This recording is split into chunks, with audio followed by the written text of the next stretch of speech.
The Bible says, trust in the Lord with all your heart, lean not on your own understanding. In all your ways, acknowledge him, and he will make your paths straight. That's from the book of Proverbs, chapter 3, verse 5 to 6. What does it mean to trust the Lord?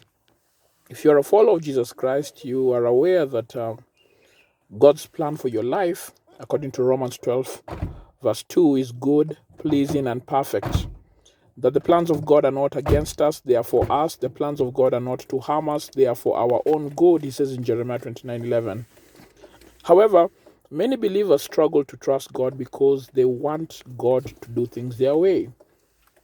A good example is the man called Naaman, who was cured of leprosy. Naaman was given an instruction to go and see Elisha. And when he went to see Elisha, Elisha told him, if you want to be made well, the Lord will cure you. Just go to the river Jordan, go to the river Jordan and dip yourself 7 times in that river. I believe this is 2 Kings 5. And Naaman got offended. And he said, aren't there bigger, better, purer rivers where I came from, the land of Assyria, that you asked me to come and bathe in this muddy river here in Israel?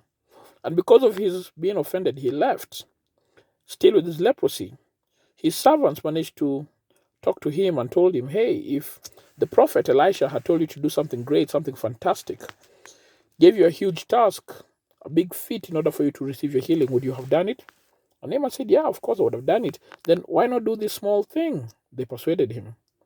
And Naaman was humble and he listened. So off he went to the river Jordan. He dipped himself 7 times and he was made clean. But I want you to go back to when he refused to listen to Elisha. There's a particular line that Naaman says after he said that there were rivers that were better in Babylon, or not Babylon, rather Assyria, where he had come from. He also said something else. He said, I assumed that the prophet would have waved his hand over me, over the leprous spot, and I would have been made well. So Naaman not only wanted to be healed in a fantastically looking river, but he also assumed that the healing would occur in a certain way, that Elisha would wave his hand, but Elisha told him to wash. And Naaman almost missed his healing simply because he had prescribed how the deliverance would occur. Many of us may be like maybe in Naaman's position where God has given us an instruction to obey, but because we don't trust him, because we know how things should go, we've already prescribed how God should have healed us. We already know how things should have turned out. And so we get angry when we ask God to be who he's meant to be to ourselves. And when he manifests himself, we get angry because he's not manifested himself in the way that we desire. That is wrong.